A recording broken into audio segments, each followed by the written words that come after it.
Hello दोस्तों, स्वागत करते हैं आपके अपने चैनल यू हिंदी अकेडमी में।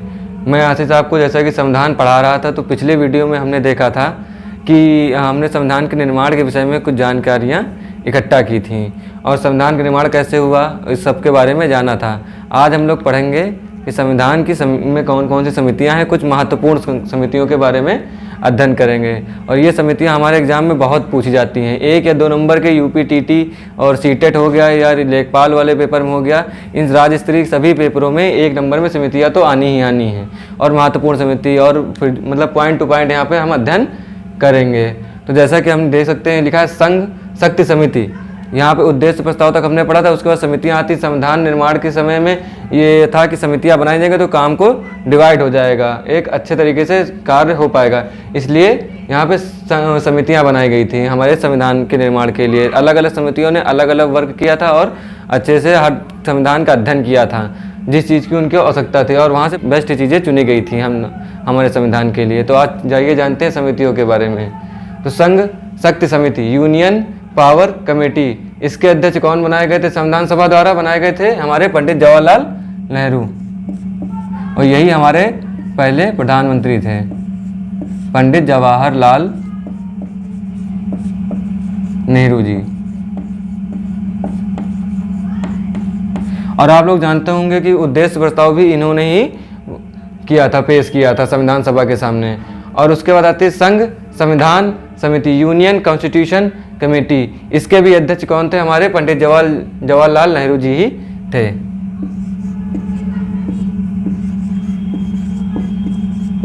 पंडित जवाहरलाल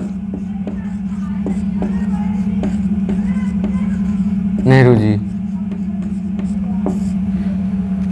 तो हमने जाना कि संघ शक्ति समिति के अध्यक्ष कौन थे? पंडित जवाहरलाल नेहरू जी। और संघ संविधान समिति, यूनियन कॉन्स्टिट्यूशन कमेटी, इसके अध्यक्ष कौन थे? पंडित जवाहरलाल नेहरू जी ही थे। और उसके बाद आते हैं मौलिक अधिकारों पर उप समिति के अध्यक्ष। यह बहुत ही महत्वपूर्ण समिति थी और इसके बारे में कई एग्जाम में भी पूछा जा सकता है। इसमें हम इम्पॉर्टेंट लगा सकते हैं क्योंकि कई प्रश्नों में यह पूछा गया है कि मौलिक अधिकारों पर उप समिति के अध्यक्ष कौन थे। ये थे हमारे जेपी कृपलानी जी।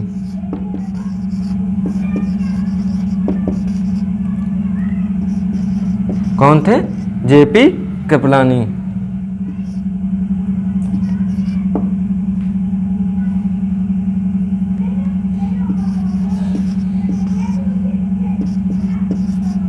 जेपी कृपलानी जी हमारे मौलिक अधिकारों की उपसमिति के अध्यक्ष थे।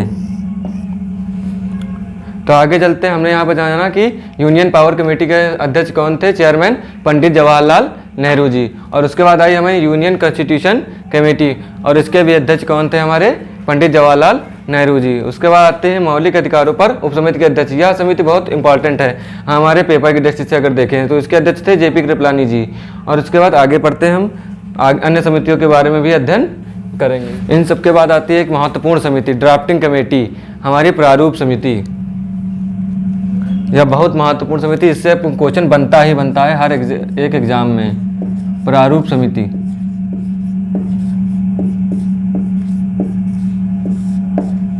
बहुत इंपॉर्टेंट समिति, इसको कहते हैं इंग्लिश में ड्राफ्टिंग कमेटी।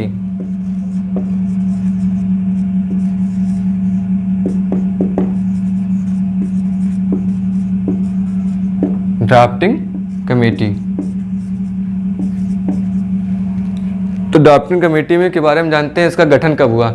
इसका गठन किया गया था हमारे संविधान जो सभा थी उसने इसका गठन किया था 29 अगस्त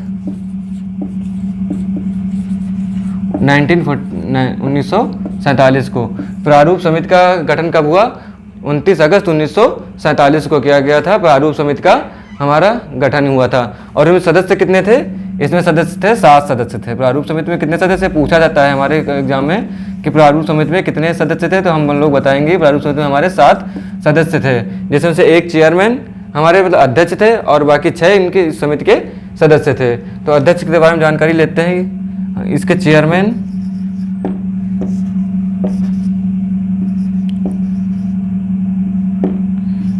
प्रारूप समिति के चेयरमैन थे हमारे अध्यक्ष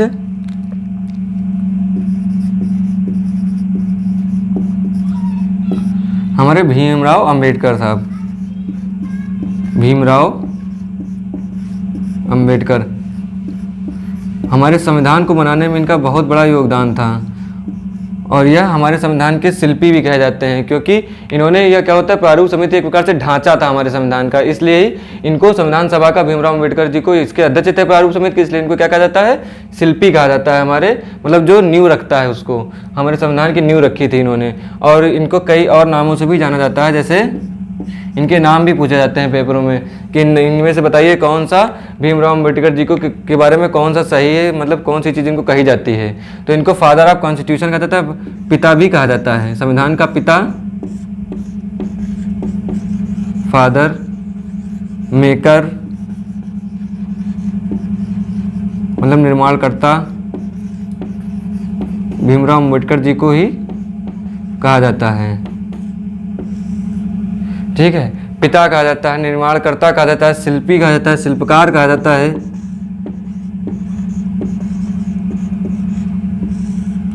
चीफ आर्किटेक्ट कहा जाता है,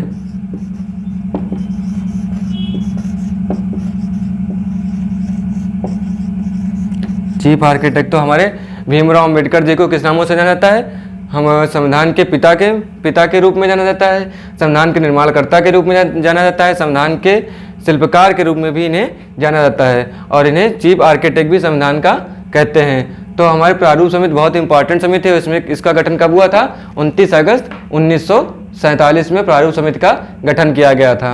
और इसमें कितने सदस्य थे, इसमें थे 7 सदस्य थे। जिसके अध्यक्ष कौन थे, इसके अध्यक्ष थे हमारे भीमराव अंबेडकर जी। और इनको क्या कहा जाता है, संविधान का पिता भी कहा जाता है, फादर ऑफ कॉन्स्टिट्यूशन, और संविधान का निर्माणकर्ता भी कहा जाता है, संविधान का शिल्पकार भी कहा जाता है, और चीफ आर्किटेक्ट भी कहा जाता है। और इसके बारे में अब आगे इनके 6 सदस्यों के बारे में भी आगे हम विस्तार से जानकारी लेंगे कि इसमें कौन कौन से सदस्य थे। प्रारूप समिति के सदस्य, यहाँ से हमारे पेपर में बहुत क्वेश्चन बनते हैं, क्योंकि ये बहुत इंपॉर्टेंट समिति थी। और इसमें 6 सदस्य थे, हम 7 सदस्य टोटल थे। और इसमें से क्या थे, चेयरमैन हमारे कौन थे, भीमराव अंबेडकर जी, ये हम पढ़ चुके हैं। चेयरमैन हमारे कौन थे, अध्यक्ष भीमराव अंबेडकर जी।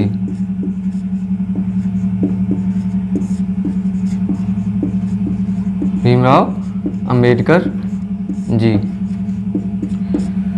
ठीक है। और इनके 6 सदस्य कौन कौन थे से, और इन 6 सदस्यों से हमेशा एग्जाम में कोई ना कोई क्वेश्चन बनता है, क्योंकि इनमें बहुत ही कन्फ्यूजन होता है और इसके नाम भी थोड़े से टफ हैं। तो इनको याद करना पेपर की दृष्टि से बहुत इंपॉर्टेंट है, और हम इसको बता रहे हैं, और इसको याद करना बहुत इंपॉर्टेंट है। जैसे कि पहला हो गए हमारे के.एम. मुंशी जी।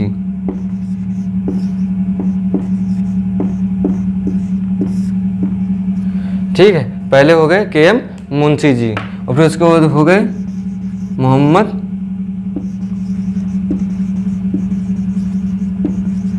सादुल्लाह। पहले कौन से हो गए, के.एम. मुंशी जी। दूसरे कौन से हो गए, मोहम्मद सादुल्लाह हो गए। तीसरे कौन से हो गए, टी.टी. कृष्णामाचारी।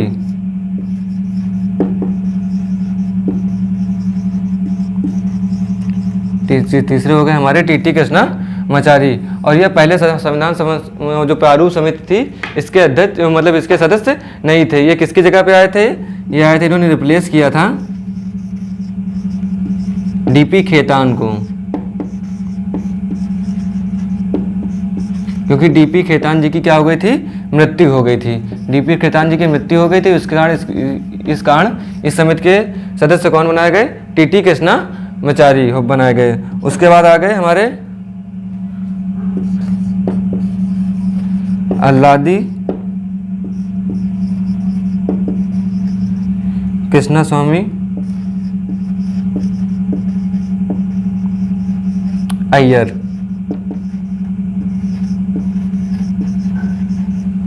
ठीक है, पहले कौन से हो गए, के.एम. मुंशी जी हो गए। दूसरे कौन से हो गए, मोहम्मद सादुल्लाह हो गए। और तीसरे कौन से हो गए, टी.टी. कृष्णामाचारी, जो डी.पी. खेतान की जगह आए थे, क्योंकि डी.पी. खेतान जी की क्या हो गई थी, मृत्यु। और उसके बाद अगर चौथे कौन से थे हमारे, हमारे थे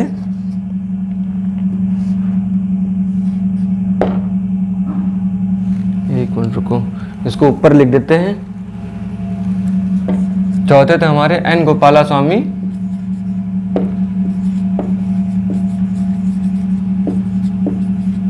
अयंगर।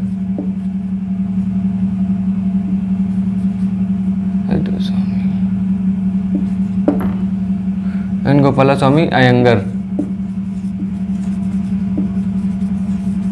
कौन कौन से पहले कौन से होंगे? के एम मुंशी जी हो गए हमारे पहले। दूसरे कौन से हो गए? मोहम्मद सादुल्ला हो गए। टीटी। और तीसरे कौन से हो गए? टीटी कृष्णामाचारी हो गए, जिन्होंने रिप्लेस किया डीपी खेतान को। और चौथे हो गए हमारे अल्लादी कृष्ण स्वामी अय्यर। पांचवे हो गए हमारे एन गोपाला स्वामी अयंगर। और उसको छठे जो अंतिम थे ये हमारे कौन से थे? उसको एन माधव राव। कौन कौन से हो गए? एन माधव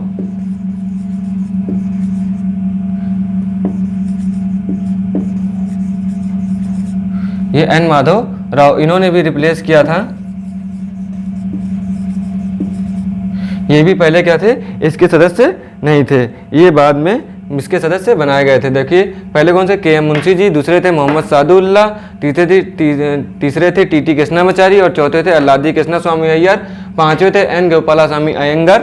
और छठे थे एन माधव राव। इन्होंने किसको रिप्लेस किया था? बीएल मित्र को।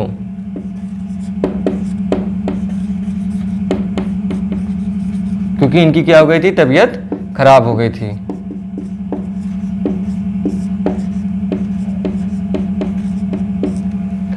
तो ये हो गए प्रारूप समिति के हमारे छह सदस्य। पहले कौन से? के एम मुंशी। दूसरे मोहम्मद सादुल्ला। ये बहुत इंपॉर्टेंट है और बहुत सारे पेपरों में पूछे जाते हैं। ये ऑप्शन के रूप में देते हैं कि बताइए कि इसमें से कौन से हमारे प्रारूप समिति के सदस्य थे। और ये वाला भी नाम दे दिया और ये वाला भी नाम दे देते हैं जो रिप्लेस किए गए, जिससे हमारे में दिमाग में कन्फ्यूजन उत्पन्न होता है। तो इसको दूर करने के लिए हमें कायदे से इसको पढ़ना पड़ेगा। इसको हम लोग याद करते हैं तभी इसके सही से हो पाएगा। ठीक है। और उसके बाद अब आगे पढ़ते हैं। जो हमारी प्रारूप समिति थी उसकी 3 बार रीडिंग हुई थी। 3 बार इसको रीड किया गया तब इसको अपनाया गया था। इसकी आखिरी रीडिंग कब हुई थी? तीन बार इसकी रीडिंग कितनी बार हुई थी? जो है प्रारूप समिति सब लोगों ने मिलकर बनाई थी और उसकी रीडिंग हुई 3 बार हमारे संविधान सभा में। और इसकी अंतिम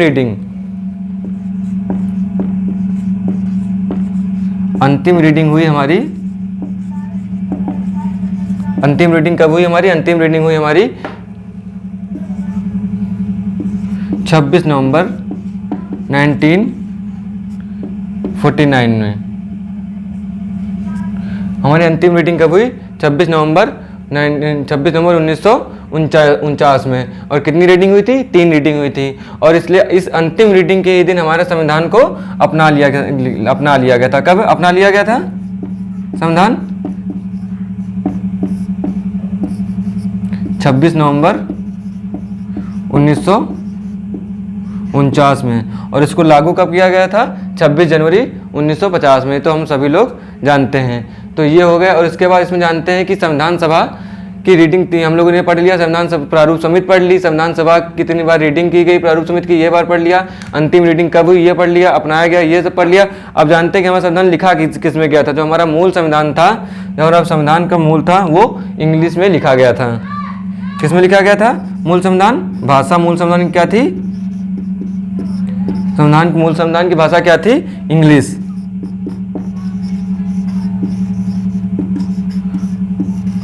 और हमारा संविधान पहली बार प्रकाशित कहाँ हुआ? ये बहुत कम लोग जानते होंगे कि हमारा संविधान पहली बार प्रकाशित कहाँ हुआ। जब पूरा बनके तैयार हुआ तो कहीं ना कहीं प्रकाशित होगा, जिससे लोगों को इसके बारे में जानकारी मिले। तो पहली बार प्रकाशित हुआ देहरादून में।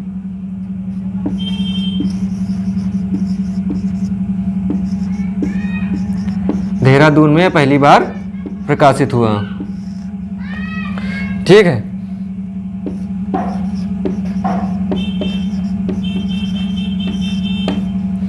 देहरादून में पहली बार प्रकाशित हुआ। और इसको हमारे संविधान तो इंग्लिश में बना था।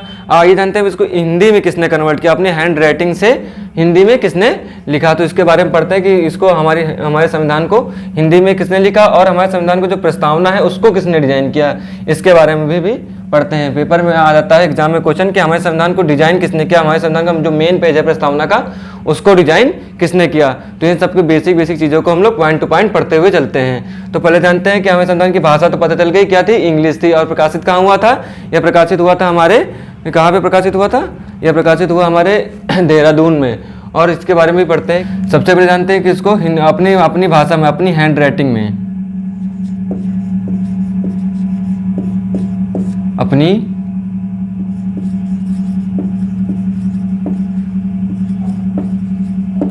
हैंड राइटिंग में किसने लिखा।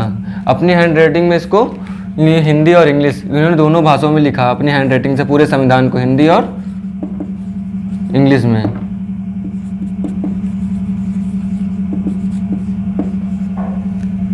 इसको किसने लिखा, प्रेम बिहारी, नाम बहुत इंपॉर्टेंट है ये, याद रखिएगा, प्रेम,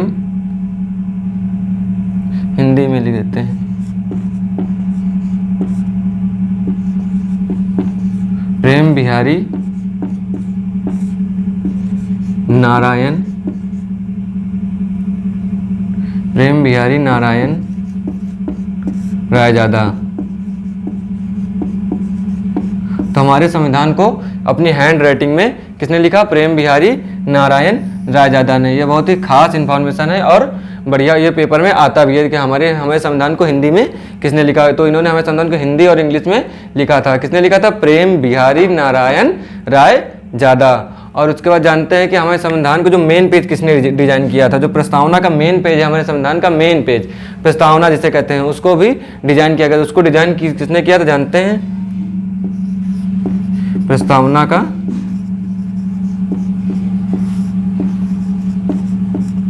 ये संविधान के मेन पेज के डिजाइन भी इसको बोल सकते हैं। संविधान के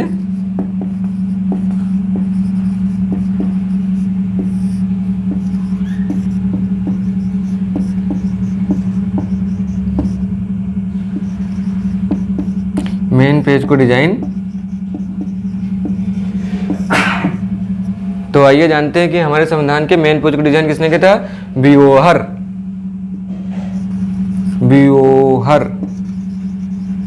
राम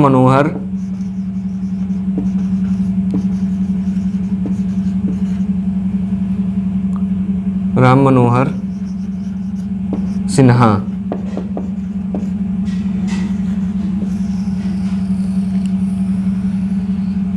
तो हमारे मेन पेज को, जो संविधान प्रस्तावना का मेन पेज था, उसको किसने डिजाइन किया था, बीओहर राम मनोहर सिन्हा। इसको हिंदी में भी लिख देते हैं, बीओहर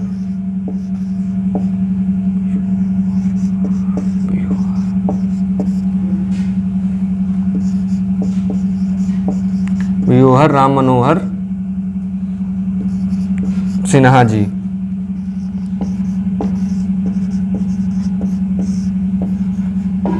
इन्होंने हमारे संविधान के मेन पेज को डिजाइन किया है। तो हमने क्या क्या पढ़ा, हमने पढ़ा संघ शक्ति समिति, जिसके अध्यक्ष कौन थे, हमारे पंडित जवाहरलाल नेहरू। तो उसके बाद पढ़ी हमने यूनियन कॉन्स्टिट्यूशन कमेटी, मतलब संघ संविधान समिति, उसको किसने डिजाइन किया था, उसको भी हमें डिजाइन किया, उसको भी, उसके समिति के अध्यक्ष कौन थे, उसके समिति के अध्यक्ष भी हमारे थे जवाहरलाल नेहरू जी। उसके बाद हमने कौन सा पढ़ा, हमने पढ़ा कि हम प्रस्तावना समिति के बारे में पढ़ा। हमने प्रस्तावना समिति में कितने सदस्य थे, तो प्रस्तावना समिति में हमारे 7 सदस्य थे और भीमराव अम्बेडकर जी हमारे इसके अध्यक्ष थे। और भीमराव अम्बेडकर जी को क्या कहा जाता है, भीमराव अम्बेडकर जी को हमारे संविधान का शिल्पी कहा जाता है, मेन मेकर कहा जाता है, आर्किटेक्ट कहा जाता है, चीफ आर्किटेक्ट, क्योंकि इन्होंने हमारे संविधान की नींव तैयार की थी।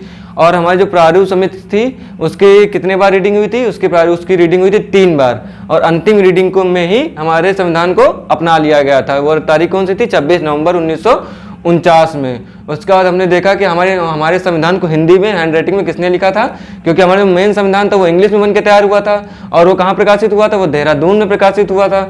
और हमारे संविधान उनको हिंदी, अपनी हैंड राइटिंग से हिंदी में किसने, हिंदी और इंग्लिश में लिखा, प्रेम बिहारी नारायण रायजादा जी ने लिखा था। और संविधान के मेन पेज, जो प्रस्तावना का मेन पेज, उसको किसने डिजाइन किया था, बीओहर राम मनोहर सिन्हा जी ने डिजाइन किया गया था। अगर आपको ये दी गई इन्फॉर्मेशन अच्छी लगे, एग्जाम के वजह से क्रूशल लगे और बढ़िया पढ़ने में समझ में आया हो, तो वीडियो को लाइक कीजिए, कमेंट कीजिए और चैनल को सब्सक्राइब कीजिए।